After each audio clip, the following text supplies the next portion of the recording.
I thought if we're starting with the the start of your career, we better take it back to like a old school rhythm. Yeah, definitely. The original, The original new. Oh, this is the remix of the new era rhythm, but I got it in it, so it's all good. But how are you, first of all? What are you saying? Man, stressed out, you get me? Yeah, 2026 is a mad thing. Man had a rocky start to the year, but we keep it moving, you know? Definitely. But yeah. Go on. So in terms of, let's jump into like the start of your journey into music. What was that like? What did you like grow up around? What was like your main sort of bring-ins into not just grime, but music as a whole? Because I know you make a lot more than just grime. Yeah, definitely. Versatile. Yeah. 100%. So let me cut a long story short. So I had a cousin, and my cousin was DJing for me. He was young, like 10, 11, 12. Yeah.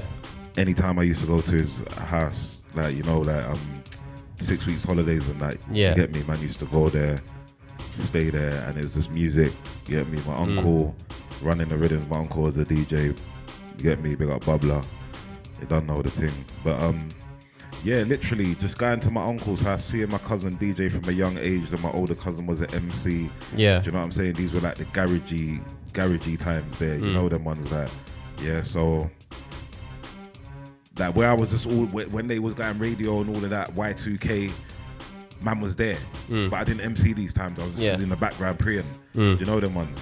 And then obviously listening to like Nasty Crew and Roll Deep on Deja Vu. Yeah. Things like that. So like it's all connected like that, you know them ones. And then I just found my way of writing lyrics. Because of how I grew up, when I first wrote my lyrics, it was like kind of just madness, innit? Like aggressive, like, you get me? Like I'll beat man up and punch him man up and all of that. So I had to experience a bit more life. Yeah. For me to then think of other stuff to write, if that makes sense. You know what I'm saying? So experienced a bit of life. Started doing rap and that after a certain time. When I started rapping, then I realized like, yo, in this rap thing, man spraying some real life stuff, you know? Like real stuff was going on, like real life, emotional, but positive, and you know what I'm saying? Yeah. So that means to me, I can express myself different on rap than on grime. Yeah. So when I worked that out, I was like, oh wow, you know what I'm saying? And then moving forward, where I grew up listening to like R&B, Bashment, I was like, you know what? Let me experiment on everything. You know them, let me just try and write lyrics to everything. Why am I limiting myself to this grime? You know what I'm saying? I was like, let me experiment. And then when I done that, going back to grime now, that helped me with my grime lyrics even more. Yeah. Because now you know what I'm saying? I've learned a different way of writing to different genres and that, and then I've come back to this now, and now I've got more stuff to say. Yeah. Different ways to say it and that, you know what I'm saying? Whereas before I was just saying it in one way, you know what I'm saying? There was no metaphors, nothing, you know what I'm saying? Met a few people through the time where I was working with people. I learned stuff from them also. Yeah.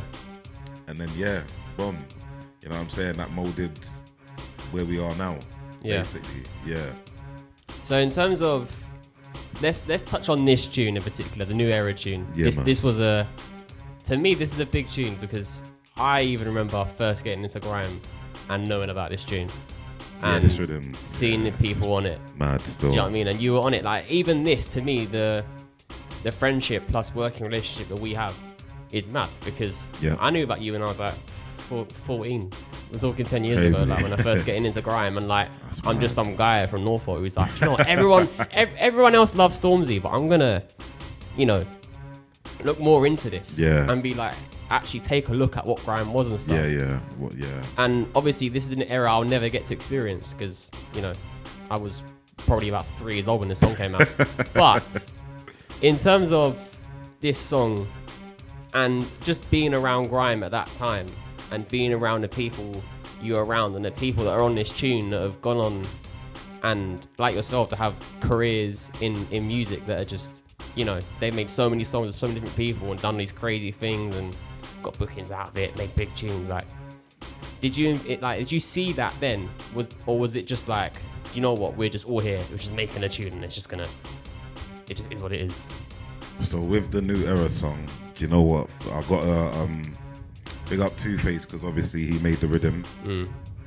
And then I've got a big up WizKid because it was actually WizKid who called me and said, yo, Muscle, need to get to the studio now. Commander Bees. Yeah, you need to spray that Charla lyric on this rhythm. Yeah. Boom. I was like, yo, all right. Yeah. But these times there was already like 2 or 3 members from SQREd crew at the studio. You know them ones? Yeah. WizKid's called me. That was in Fire Camp. Yeah. Do you know what I'm saying? So even that, so that means if WizKid didn't call me, then maybe I wouldn't have been on the song. Was SQREd around at that time? Yeah, 100%. Yeah. When is SQREd to briefly, because we're going to talk about that later as well, but just to briefly talk about the crew you was in. Like when was SQREd started? Like what time would that be? And like what did that look like? I think SQREd started from like, I might be wrong, but like from 2001 or 2002. That is literally older than me. 2002 or something, because the SQREd was already doing their thing before I joined. Yeah. Do you know what I'm saying? Yeah. They had 2 females in there, Vicious and Voltsy, Ears, Hoodlum, Flaming, JP, my cousin Scotty D, DJ Rough and Tough. Yeah. Do you know what I'm saying? So they was already doing their thing. And then when I joined at the time, there was an old school MC called Scary. He used to be in Fire Camp for a little while, but he was actually in SQREd crew before he joined Fire Camp. Yeah. So I joined SQREd the same time as Scary. Yeah. Because my cousin was like, nah, but listen, if Scary joins, then Muscle has to join because Muscle's been doing music with us for longer. Yeah. Do you know what I'm saying? And then a bit of and R-in. But yeah, you know, bomb. So yeah. Well, we'll touch on that later. Yeah, definitely. But for now, making the New Era tune. Yeah. Like when you get to studio and you see people that you're already familiar with, and you're like, oh, everyone's on this tune. Yeah, mad. Like, was it just like? How old were you at that point as well? I was probably like just 16 or something. That's crazy. Like, did you see that tune becoming anything, or was it just like, no way. We're all here, never just doing what we do, innit? No way. That song was actually like #1 on Channel U for like a couple months still. Yeah. So even that was a big thing because there was a lot of songs out at that time that was sick. Yeah. You know them ones. So for the fact that held down that #1 for a little while, I was happy. You know what I'm saying? Yeah. My mum was on the rhythm. Like when I was outside, I'm on the bus or whatever, I'm in the same orange top that I was wearing in New Era, seeing Gal and that, and they're like, look, there's him. Like, yeah. It was a good time to be alive that time, you know what I'm saying? Like, yeah, man, definitely. Grateful that I was on the song, 100%. It did help my career a lot. And the lyric I sprayed on the song definitely like done something. It's your lyric. You know what I'm saying? That's like the one lyric that like, I think of you, that's like, do you know what I mean? And that stayed strong to now, what, 20 years later? Yeah, when I seen the reaction of some people's faces when I sprayed that lyric, grown people, it's made me happy because I'm like, rah, I'm bringing back that old school feeling that we felt when we was younger. Yeah. Do you know what I'm saying? So for me to be able to do that for someone else, that's good. You know what I mean? Definitely. So in terms of SQREd, I will briefly touch on that because it was obviously there was a crew you're in, and that was a big thing. And I remember when I first started doing grime originals, I think was around 2020, and I remember SQREd had tunes out again at that point. Yeah, you're right. So I think that because that was one of the first things that I covered was like the SQREd and UK like reunion stuff. And do you know why? Because basically, when man started SQREd again, man joined Rhythm Rollers at that time. Yes. And Rhythm Rollers was working with Grime Originals. Yeah. So that's how that all linked up. Do you know what I'm saying? Because I was getting all the tunes to like review and look back on and stuff. It makes sense. Yeah. So if we're looking at like the origins of it, and like when you joined, and obviously you were saying you kind of had to join because other people were joining, and you were making music with them, and it all just fell into place. What impact, when you look back on those times, you look back and you look at now, what do you think the impact of you being part of that crew was? Because I don't think crews, and maybe they should be a thing more now, but then like everybody was in a crew when grime started. Yeah, definitely. Whereas now I don't think there's not separate crews. There's just like people like together. They're still together, but there's not like a name on it. I know what you mean. Do you know what I mean? It's different now. So what do you think being part of that crew has done for you as an artist? And what do you think it did then? Like if you're like looking at everything you've done, like what has that taught you? Good and bad things. Do you know what I mean? It's not got to be. Yeah, I can't like now being part of SQREd crew helped a lot, because basically what we was doing, we was going radio every week. Yeah. Yeah, that takes dedication, you know what I'm saying? Especially when you're so young. Yeah. Do you know what I'm saying? We was going carnival certain times, performing at carnival, not in all carnivals, you know what I'm saying? Once or twice I probably performed there, luckily. So like it taught man a lot. Yeah. Do you know what I'm saying? The negative things that it taught was more about how people can be. Yeah. Do you know what I'm saying? And working with different people and everyone having different mindsets. And, yeah. Do you know what I'm saying? So it's kind of not negative because it's part of life, innit? But yeah, of course. When you're dealing with difficult people, then it makes it negative. So, you know, you just learn a lot. You know what I'm saying? It definitely taught man a lot. You know what I'm saying? Yeah. And the consistency of having to go radio each week, and then this crew's sending for man in man's crew, or I'm not there, I've gone away, and then someone's sending for me, and then someone else is having to defend man. Yeah. You know what I'm saying? It's all mad, like, but yeah, it's been mad. You know what I'm saying? Man's getting locked in Mystic. Man's getting locked in their car. The guy is mad. Man's locked man in there. Tell man, yo, you man spray on the jungle now. Spray on the jungle now. Imagine that. Man's locked man in where youths. 15, 16. Man's like, yeah, no, you're not going nowhere. Spray on the jungle now. Yeah, you know, it's mad. Different time, bro. You couldn't get that now. You know what I'm saying? So it was very interesting. I can't lie. We definitely had fun. And it's a shame that the teenagers now can't experience the time we had then, because maybe they would look at life a bit different. Yeah. Do you know what I'm saying? In what way do you think? It's not really their fault, because it's the system, innit? Yeah. The system's got everything like how it is. So obviously the system was a bit different when I was growing up. Yeah. So unfortunately, the teenagers now will never experience how the system was then. Yeah. Which was, it was always whatever, but it was better than now. Yeah. Do you know what I'm saying? Yeah, I think it was there's more space to be authentic. Maybe because there wasn't really a blueprint then. And there isn't, like, now everything's so focused on being shown to everyone at all times. Yeah. Like, even you look at what I do, I've got to look at, okay, cool, I've got this many people on Shapin Grime. How do I reach all their audiences? That's not a thing. Yeah, it's mad. That's just you set up the radio, you broadcast it to your ends, and then that's it. And if you're good, it will reach. Literally, do you know what I mean? Yeah. Whereas now you could be sick and not reach people, but you can be sick and reach more people than you could back then.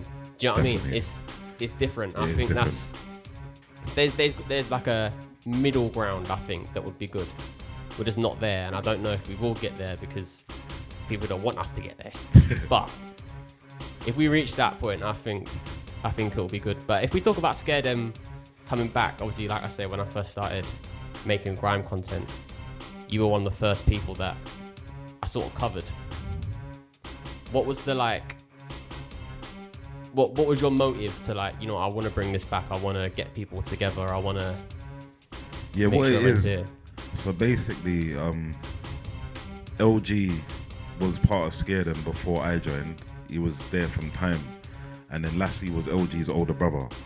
So Lassie wasn't in SQREd. Lassie joined after also. Yeah. Do you know what I'm saying? But he was like me. He was got that guy on radio all the time and that, you know what I'm saying? So like he eventually joined. But basically, I was always saying to LG, like, yo, you're sick, bro. Like, you need to jump back on the grind thing, bro. For years, every time I spoke to him or see him or whatever, I was like, yo, you need to jump back on it. He's like, yeah, soon. He's just dragging it out. Yeah. You get me?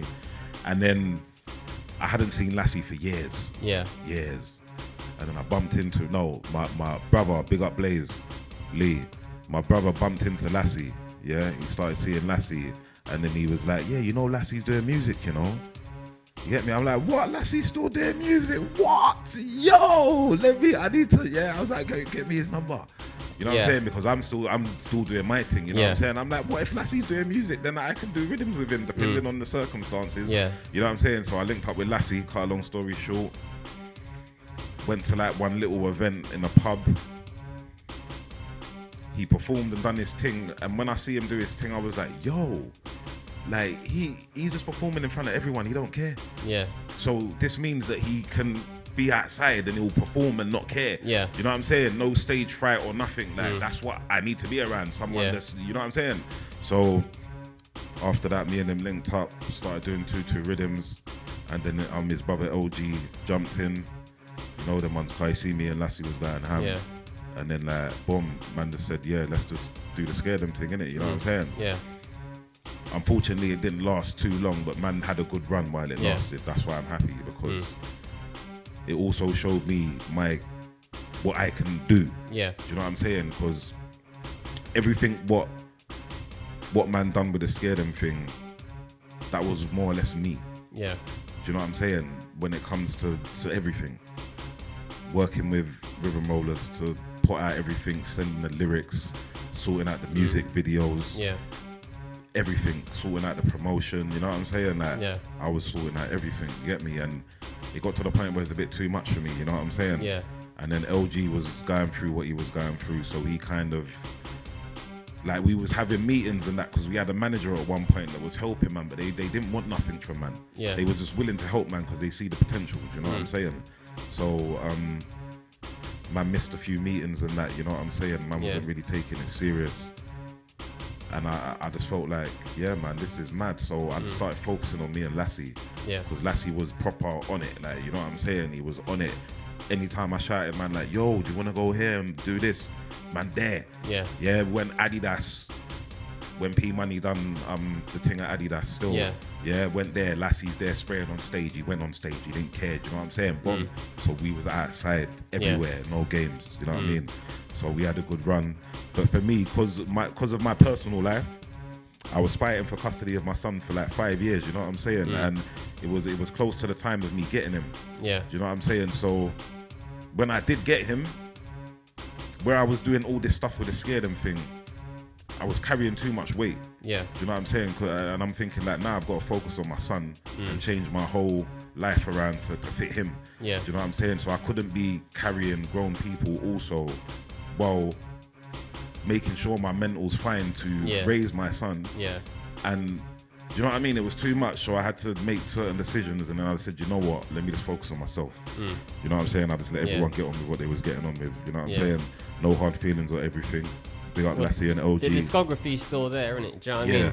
That's why putting out tunes is important, because that tune and all the tunes you put out, even from back then to like what the recent revival and that, is all still go back and listen to it. Do you know what I mean? Yeah, 100% bangers, man. Yeah. Definitely. And like the good thing for me, this is why certain people don't understand. Yeah, if you're not trying to put in the work and you want to leave people to be the main person, when things happen for that person, you can't really be mad, because you've not done what they are doing. Do you know what I'm saying? Yeah. And remember, what I noticed is, no matter what you're going through, it could be worse than what someone else is going through, but no one cares. People will go on like they care. They don't care. Yeah. Because when they're ready, they'll be how they want to be. Do you know what I'm saying? So it's just best to get on with it and just do it yourself. Yeah. Do you know what I'm saying? Just get the work done yourself, and then no one can really say nothing. You know what I mean? So for me, I'm very fortunate that I've actually got all the Scare Them songs, and there's like a good 50 of them. Some of them are out, and some of them didn't get released. But I'm in a position where I could like put them out if I want to. Yeah. Do you know what I'm saying? So it's nice to have them there, because one day I might be like, yeah, man, let them have that. I can put out a little EP or a project. You know what I'm saying? Yeah. So yeah, man, things didn't really go to waste for me. Yeah. Do you know what I'm saying? So you were talking about Dem Yak Boys a second ago. Yeah, Dem Yak Boys, you know, that kind of stuff. So talk to me about that crew, because I remember you telling me a couple of weeks ago about the kind of stuff you were making and the music and the people in the crew, and like, let's just get into that stuff. I should have sent you some of them rhythms too, damn man. It's cool though, nice, alright. But basically, cool. So after Scare Them, fast forward, because after Scare Them, there was Real G's. We was in Real G's. Yeah. Yeah, big up Ellen Martin. Do you know what I'm saying? So we was in Real G's and we was doing rap these times now. Yeah. So we was doing rap and hip hop and grime. Yeah. So after Real G's, everyone separated and started doing their own thing, and then Scare Them stopped. You know what I'm saying? So then I fast forward. I met different people. Do you know what I'm saying? Yeah, I met two people, like engineers and that, one camera guy, you get me, and started working with them. Yeah, but like it's like I was caught in the middle of both of them. Yeah, do you know what I'm saying? Both of them wanted me to them, like, why for this, but both of them wanted me to themselves, like, you know what I'm saying? So it's like they were fighting among me to keep, you know what I'm saying? It was mad still. So yeah, basically I just made the most of that situation. I met a few people. You know, them ones, big up Streets, big up Els, big up Bags. So boom, with them Yak Boys, it was me, Els and Streets and one other brother. Yeah. So we was more like, it was like a wavy kind of drill trap thing, you know what I'm saying? We was focused on turn up. What year is this? This was 20, when was this? Yeah, it's on YouTube like, still. That kind of sound was like a 2014, 15. I think it was 2012, you know. It was even earlier than that. I think it was 2011 or 2012, if I'm correct, still. 100%, because there's videos on YouTube of them Yak Boys. So, yeah, I think it was like 12 years ago or something. Yeah, 2012. Yeah. If I'm correct, 2012, 2011, because that's when I done the rhythm Badman still, and I like started doing grime again after like doing rap and that, you know what I'm saying? So yeah, it was 2011, 2012, them times. So yeah, them times, man formed a little group, them Yak Boys, Turn Up Bass, you know them ones, and then man was already doing music with Bags, and Bags was in Great Minds Think Alike them times, you get me? So what it was is me and Bags had our separate thing, but Bags was doing rhythms with them Yak Boys also, but he had his separate thing too with Great Minds Think Alike, you know what I'm saying? Yeah. So the rhythms me and Bags were making contributed for them Yak Boys also, do you know what I mean? So we made bare rap rhythms, grime, Gallem rhythms, everything, you know what I'm saying? And when like I'm going back to me saying, when you're working with different people, it also helps you because you're learning a lot from them. Do you know what I'm saying? Bags was the metaphor guy. When I was doing music back in the day, I didn't really know about metaphors. Do you know what I'm saying? And then after working with Bags for a certain amount of time, it kind of stuck with me. Like, do you know what I mean? So that was a great time because we done bare rhythms. You know what I'm saying? Rap rhythms, proper hip hop rhythms. You know what I'm saying? Like crazy. Yeah. What do you think that allowed you to do in terms of like an artistic standpoint? Yeah, that was how to like express yourself in a different way. Because obviously grime is grime. Yeah. And grime will always be like the core of what you do. But if you're talking different styles of music that don't necessarily need what grime needs, it needs something different. Is that something you could still explore now, or like what has it taught you about, you know, showcasing yourself as an artist now? It taught man to don't limit manself. Don't limit yourself, because then you're missing out on bare doors. Yeah. You know what I'm saying? There's bare doors open, and if you limit yourself, then they'll all close, and you'll be limited to like one or two doors. That don't make sense. Do you know what I'm saying? And like going back to, I had a conversation. I won't say the person's name. Yeah, it's nothing bad. Yeah. But I said to the person, so what would you class yourself as? An artist or a grime artist? And they said they'll class themselves as a grime artist. And I said, no. You're an artist, innit? Because you do different genres also, it's not just grime. Yeah. So you can't categorize yourself. Because if you meet someone and you don't know that person could be the person that could change your life, and you're telling them, oh, I'm a grime artist, they don't want to hear that. They want to hear, yeah, I'm an artist, like I can do whatever, I can do that. You know what I'm saying? They don't want to hear, like, because then you're limiting yourself, like I'm saying. And then they could just walk away and you just missed the opportunity of your life because you just said I'm a grime artist, you know what I'm saying, instead of saying I'm an artist. Do you know what I mean? So yeah, man, you need to categorize yourself properly. I think that reflects as well in all the tunes you sent me yesterday to play today. Like there's so much different things that I didn't even realize that you'd made. There's like house tunes in there, and I'm like, I didn't know you did that. Man's got D&B tunes. I didn't even realize it. Like, not to say it wouldn't work, but like it's not the kind of thing I would expect. Trust me. From you, but it works and it's good. So I think that's just proof that, you know, you can start on a genre, and you're not saying you have to leave that genre, but you don't have to do that. You can be sick on grime and make other things and not feel like you have to stick to one thing. Trust me. That's what I try and tell people, because like, I'm not fussed. I mean, obviously I run a grime platform, but like I don't need every single second of a grime set or a video or an interview to be grime. It can be stuff that's linked to grime. It can be stuff that can mix well with grime. Like if you go out there and make a funky tune and it's sick, I can still play it within the grime set. Definitely. It can still work. Garage. Do you know what I mean? Garage. Their stuff, yeah. Exactly. Like, I think the essence of grime is just people finding a way to say their piece. Do you know what I mean? No matter where it's from or what it is. If it's from a real place, you're saying it. Do you know what I mean? Maddest venting. It's true, but you can say that on anything. And if 100%. But obviously, I'm gonna say somebody doesn't make grime, or a grime artist, but like if you're making grime and you think I can express myself differently on a garage tune, make it. Just make the music and just put it out there, because you're not losing anything. Definitely. If you put it out there, Trust you me. are if you don't. Definitely. Do you know what I mean? So I think just do whatever you want to do. Basically, that's what I tell people. Yep. Because I want to hear it. As someone who runs a platform, or someone who likes to curate things and hear different things, I want to hear new stuff from people. I don't want to hear the same thing every 5 minutes. Trust me. Do you know what I mean? You need to be versatile, definitely. 100%. But in terms of after Dem Yak Boys, like, what happened there? Like, did that just naturally sort of... Yeah, Dem Yak, but it was mad because Els went jail and it was just me and Streets. Do you know what I'm saying? And Streets, he was doing his thing separately. He was involved in the music, but he wasn't really. Do you know what I'm saying? Yeah. So me and this other brother, like I was still recording rhythms with him, but like my own rhythms, like grime. I was doing rap rhythms. Me and Bags were doing bare rhythms, recording rhythms. We used to go to Commander B's and record, but it was with Fitzroy. You know them ones. So like, man, like we was going ham, like, and the rhythms. So after Dem Yak Boys, basically, big up Busy.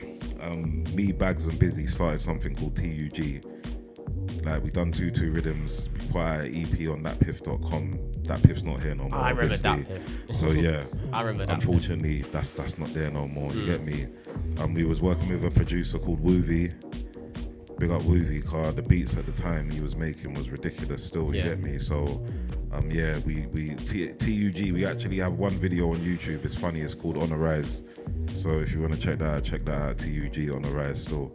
So that was after Dem Yak Boys, and then after that, Busy wasn't really like, I was the one that got man onto this music thing properly. Yeah. Do you know them ones, like he liked doing music and that, but he wasn't consistent with it. It was me that like kept man consistent. You get me? But we've all got our own lives in it, so I couldn't keep man consistent too long. And then when that stopped, it was just me and Bags again. So man's like, there's no point of doing TUG, because the whole point of it was there was 3 of us. Yeah. 4 of us. Woovie done his own thing. Busy done his own thing. Stopped doing music. So it was just me and Bags again. You know them ones. And then like, bare rap rhythms, some grime rhythms. We got bare done videos with Pac-Man TV and that. You know them ones. So like we was working with Pac-Man TV a lot back in the day also still. So man's got a lot of videos with him.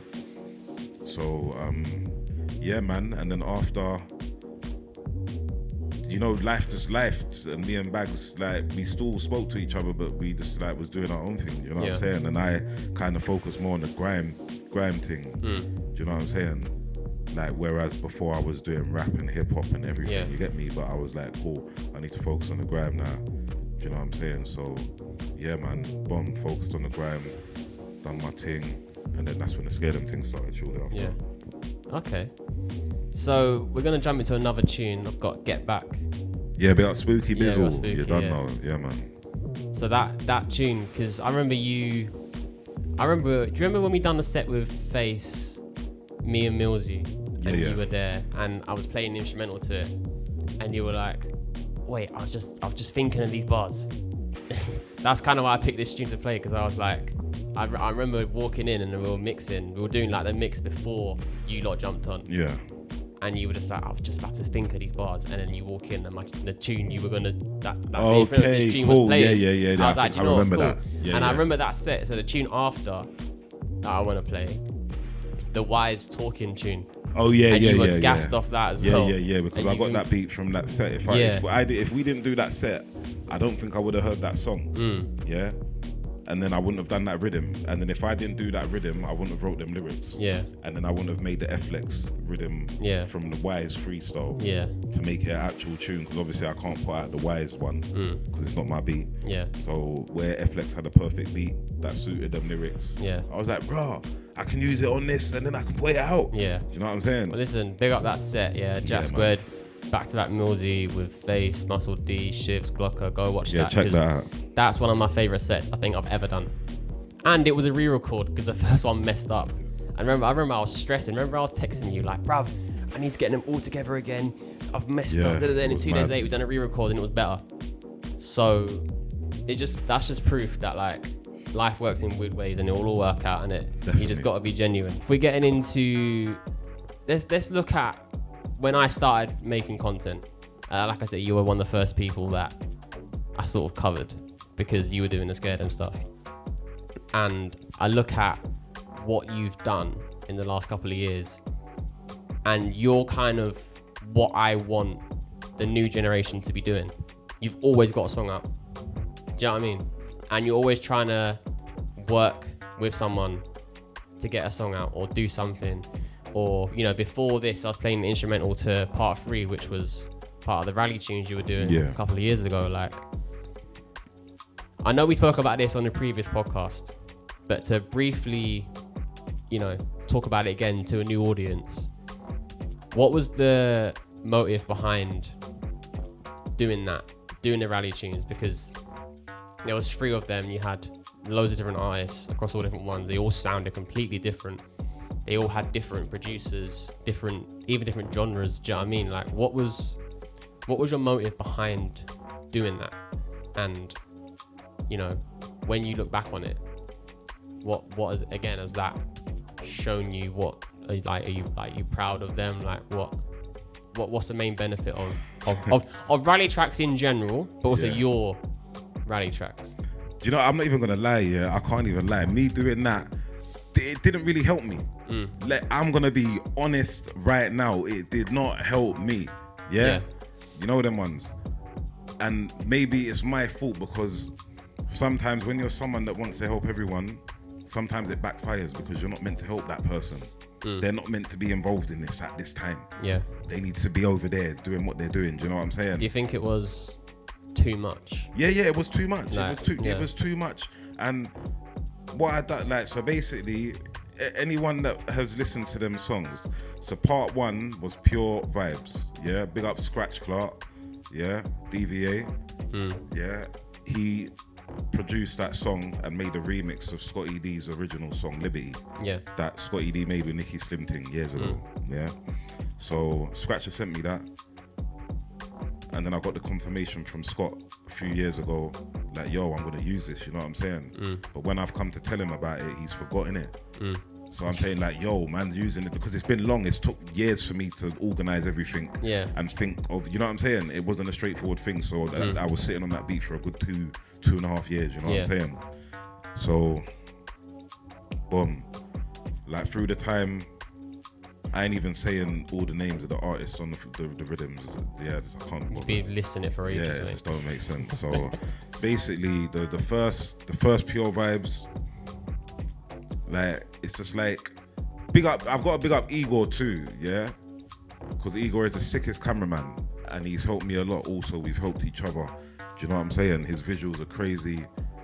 I've left everything with him and he's created the maddest things. So big up Igor, yeah? Basically, what it is going back to me saying that you help the wrong people, yeah? So some of the people on Pure Vibes shouldn't have been on there. Do you know what I'm saying? But at the time, you know when you overlook things and you're like, bro, just get it done, innit? Do you know what I'm saying? Yeah. Yeah, so man just got it done. Boom. And then obviously the second one, Pure Grime, that was an Flex beat. Yeah. Yeah. So the first beat was 130 BPM. It was like garagey kind of, you get me? Yeah. Second one was 140.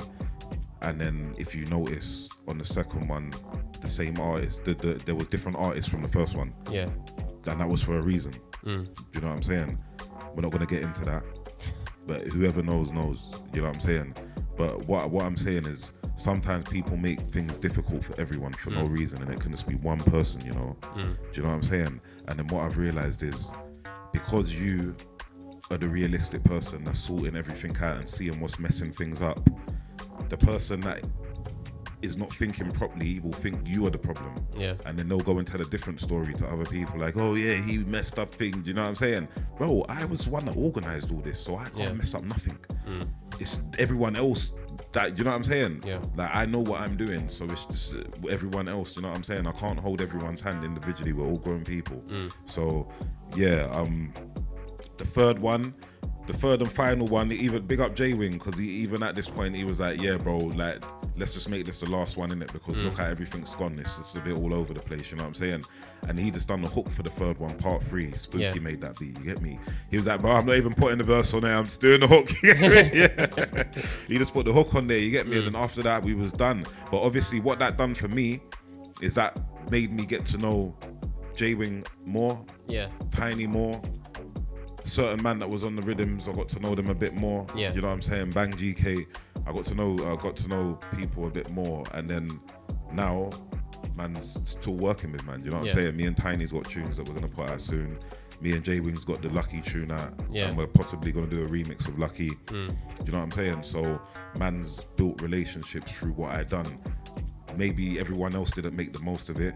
Big up Foxy too, you get me? So yeah, big up Foxy. So yeah, you know what I'm saying? Man's built relationships with people.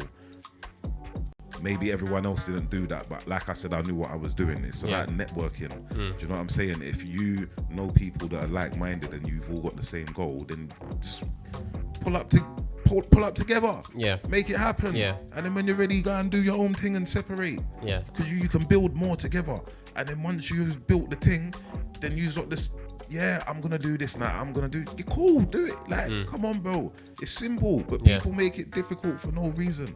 I don't understand. Even with the scare them thing, just going back to that quickly. Because remember, this was LG that messed things up originally because he missed two meetings, and then even the manager was like, bro, just leave him. You and Lassie do the thing because you two seem more serious, and this is the guy. Do you know what I'm saying? I thought about it because I'm like, bro, you can't be missing these meetings. Man's taking his time out to help us, doing things that we don't want to do. Yeah. Or that I don't want to do because I've been doing it for 2 years. So now I've got someone that's willing to do it for man, and then you're messing this up because you're missing meetings and that, and telling man, oh, I forgot, is it now? Bro, come on, man. We're all grown people, man. Seriously. Do you know what I'm saying? So if we stayed consistent, all 3 of us, and we just worked together and stuck through that, we would have been up there now. Scare Them Crew. Remember when we started Scare Them Crew, big up all the other crews. Nothing against them. When we started Scare Them Crew, there wasn't really no crews out like that. Yeah? And then after we started patterning up, and remember, because we was with Rhythm Rollers, we're getting little write-ups and that. When our tunes are coming out, the lyrics are on the tunes, it's all looking professional. When man's putting out the videos, they're all looking mad and that. Man was doing it properly. So when certain people are seeing this, they're like, what? And this is making people want to jump back in. Because after that, I'm seeing all the crews coming back now. Yeah. All these crews are back now. Do you know them ones? So, like, you know, like, come on. And I'm not saying it in a way, I'm happy. Do you know what I'm saying? But it's nice to know I contributed to that, because I definitely know I did, because people will watch and they won't say nothing. They won't even like it, but they'll watch. So I know the people was watching. Yeah, because what man was doing was ham. Man was going ham, putting out the maddest visuals and all of that, bare rhythms. You know what I'm saying? So yeah, man, just work with people that want to be consistent, and you know that they're literally on the same page as you. You know what I'm saying? Because we're getting old, innit? So we're not trying to waste time now. You know what I mean? I think that's the biggest takeaway that you can take. And again, as someone who can relate to a lot of what you're saying, because you know I've been running Shapin Grime as a thing for 3 years.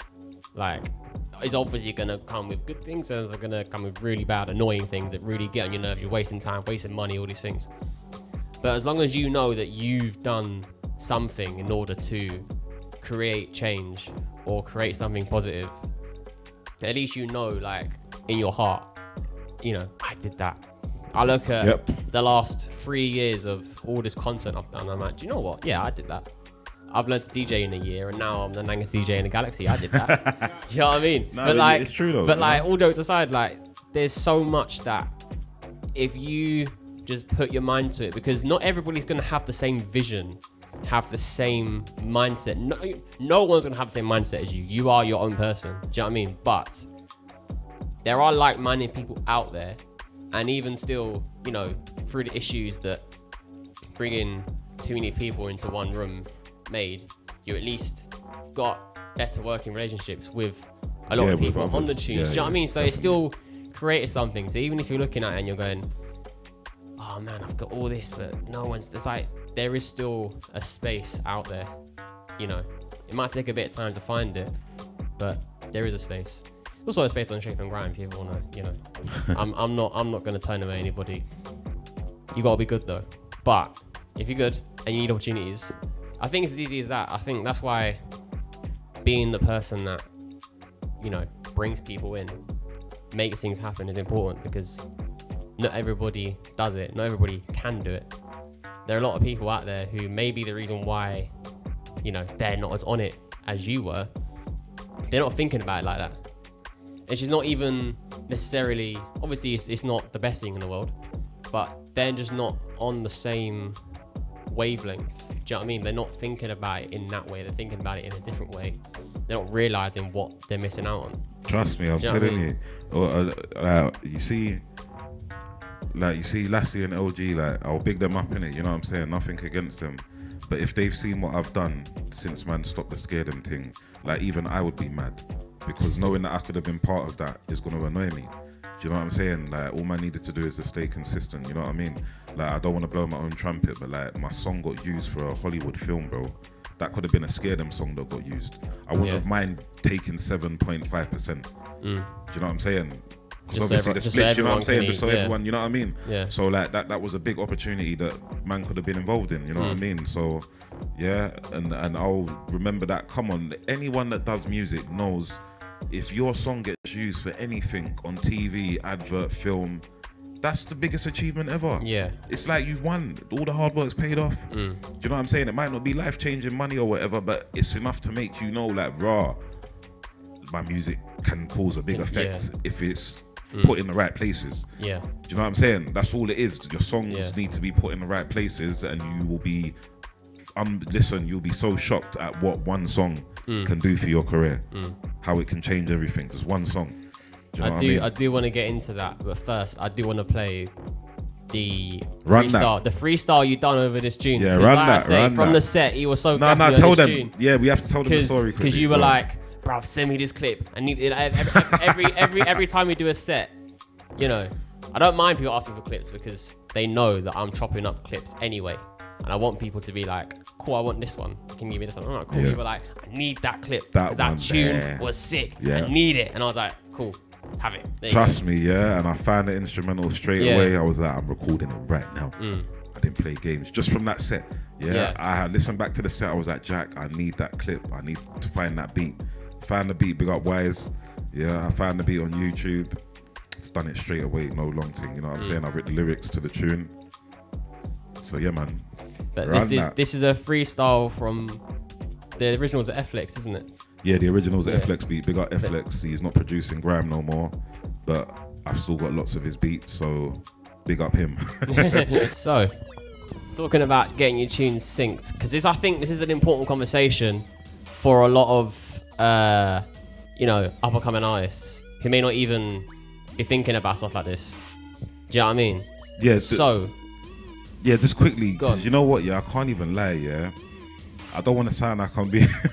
No. I don't want to sound like, but you know when I look like when certain people move a certain way, yeah, and like they feel like they're helping me more. Like I might holler at someone to jump on a tune, and they're moving bare along, and that like they're helping me or something or whatever. I'm not saying if they done a tune with me, their life's gonna change or something, but I've got enough ways to promote my music to get to different audiences. You know what I'm saying? Yeah, of course. Yeah. So basically. Like I kind of laugh when people move along because I'm like, bro, do you know anyone whose song's been used for a Hollywood movie? Do you know anyone whose song's been used for a football advert? Do you know anyone whose song's been used for this and that? Do you know anyone who's even making money from their songs? Make it make sense. So I just laugh and I'm like, cool, I'll just move on. You know what I'm saying? Yeah. I don't need to holler at not being big-headed. I don't need to work with no one. I can just do rhythms myself. I can record myself. I can mix and master myself. Yeah. I can just put the song out myself. Yeah. It don't matter. Do you know what I'm saying? But you still do work with people. But I love working with people because that's the beauty of music. Yeah. And that's the whole point of music. Networking, working with different people, being versatile. You both learning from each other. How depending on how many people you're working with, you're all learning from each other. This is what it's about. Do you know what I'm saying? You're creating a different sound that you use a lot of You know what I'm saying? Yeah. It's mad. You can't beat that. It's amazing. You know what I mean? But yeah, in terms of getting tunes, you know, on different things, like I say, I remember seeing your thing on the BT Sport, and I was like, mad. Do you know what I mean? Like that's crazy. Like I'm not, you know, I'm just watching football and I'm seeing like a grime tune from a guy I know. I'm like, this is sick. Grime, innit? Trust me.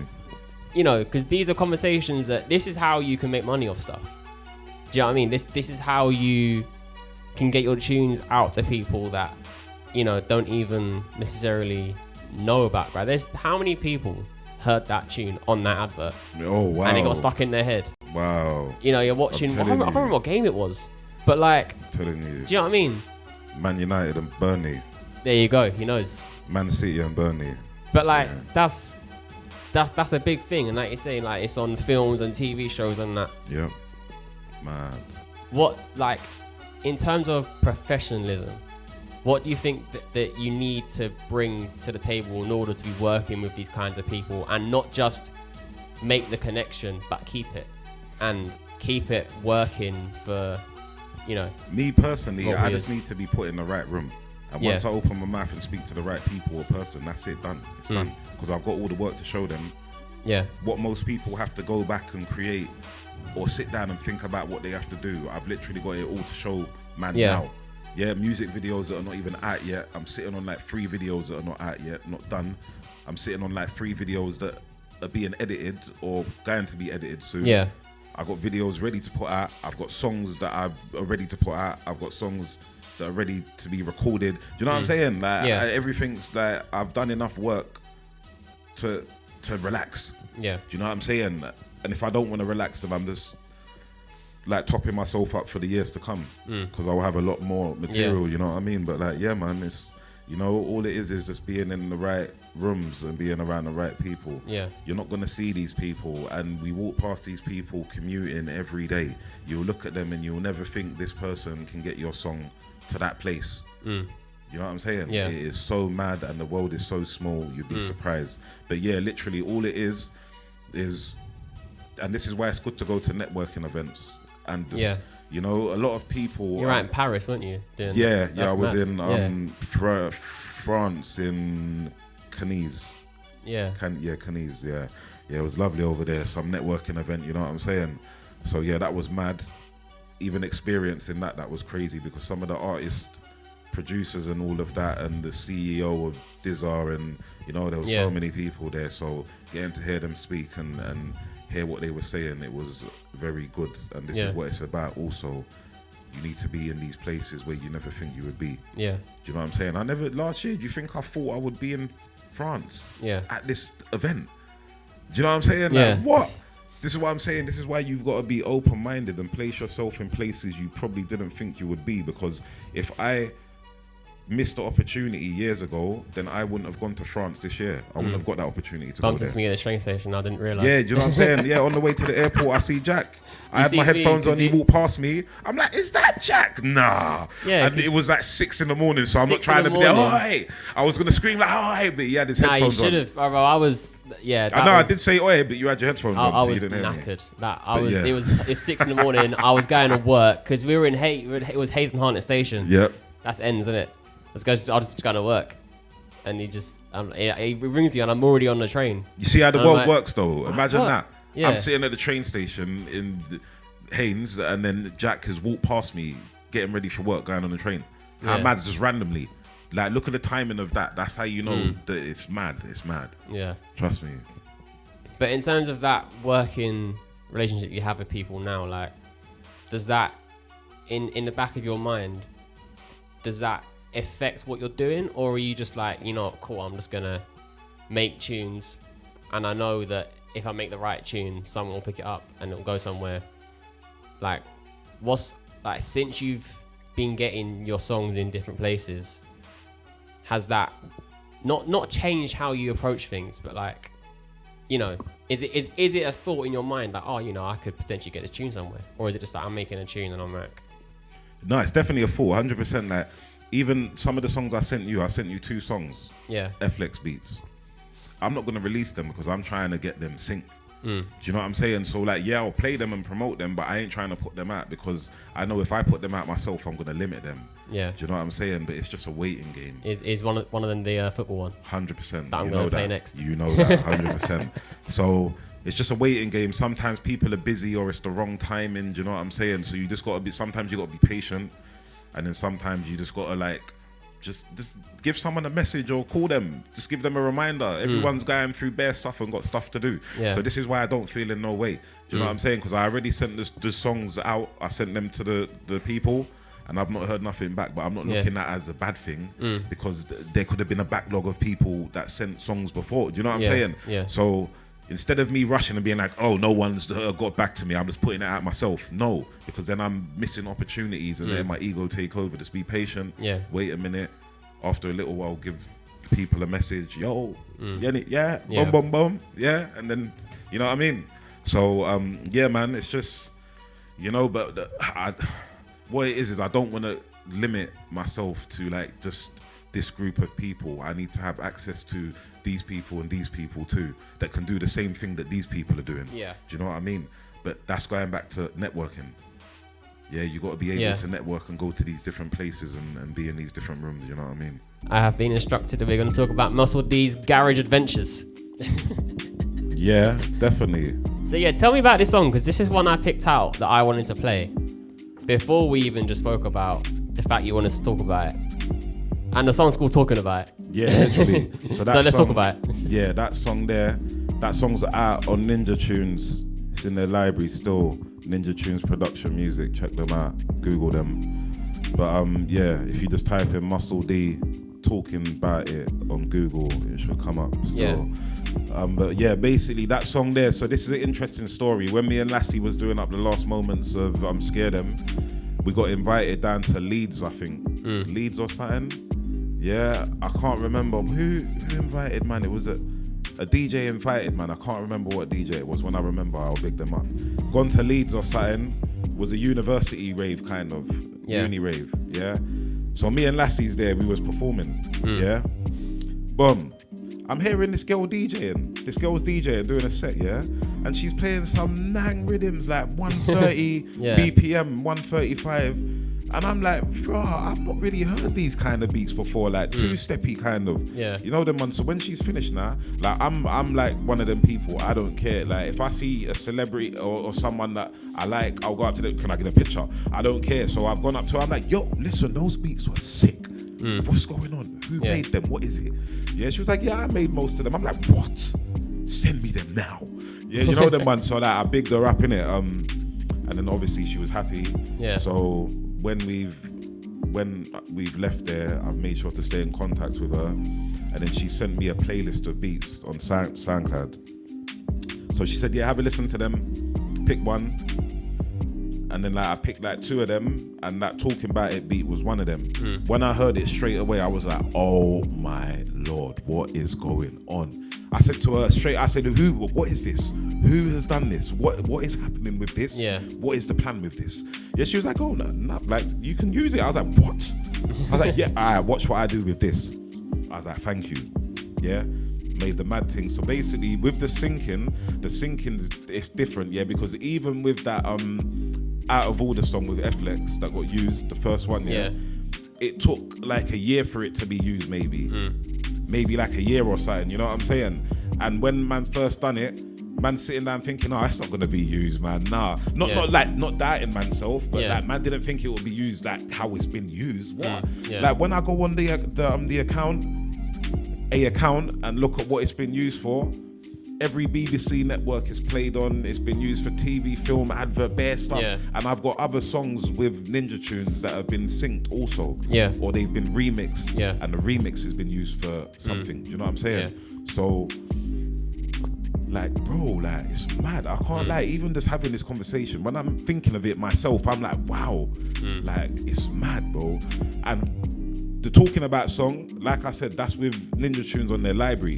So I believe that song is gonna get the biggest sync soon, eventually. Do you know what I'm saying? Just because of how it is, even if they just use the chorus or something, I just believe that that's gonna be a big thing. That's gonna be used for something good. You know what I'm saying?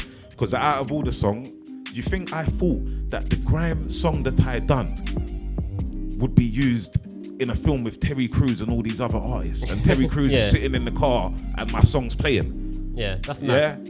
Yeah. No, that what's happening, bro?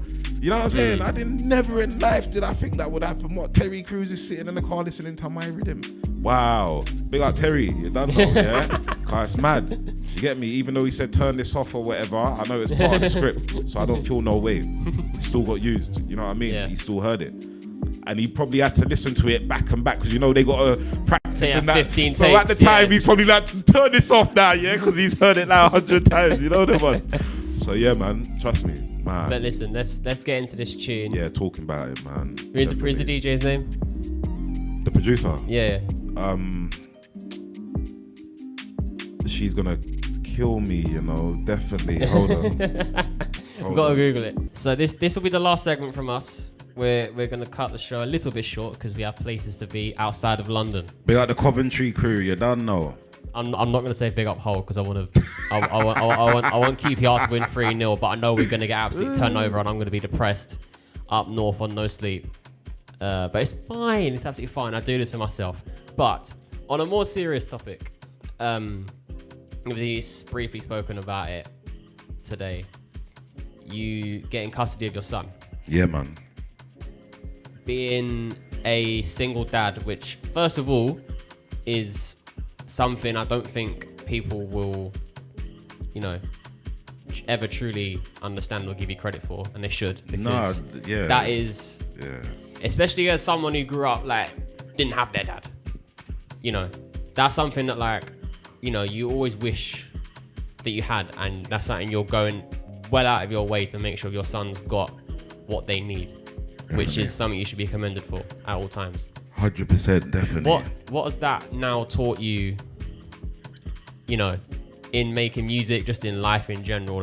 What's that like for you, balancing raising your son and the music and all the other things that you just want to do with life? I'm not gonna say it's easy. Being a single parent is definitely not easy.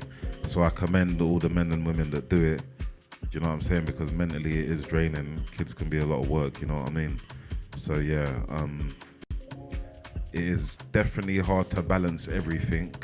Because I'm doing stuff that people don't even know about. Yeah. I don't like putting all my business online, you know what I'm saying? When I've done what I've done, then people can see. But while I'm doing certain things, I don't like people knowing, you know what I'm saying? So, if you put all your business out there, then sometimes it messes up things, you know what I'm saying? Yeah. People don't need to know what you're doing.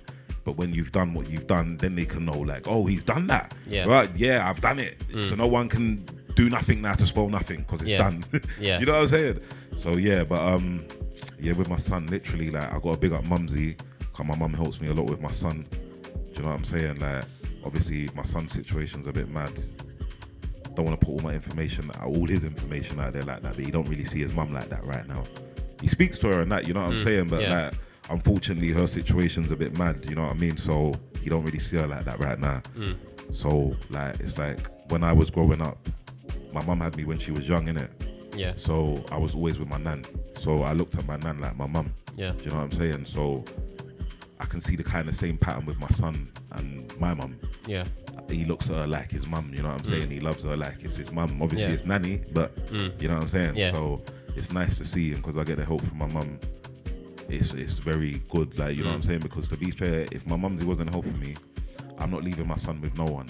Yeah. Family or friends, it don't matter, do you know what I'm saying? Because you know when you know what your child's like, innit? Yeah. You get me? I'm not saying my son's bad, but like, I would just rather not leave him in different places because I want to go out and do whatever. Do you know what I mean? It's long, innit?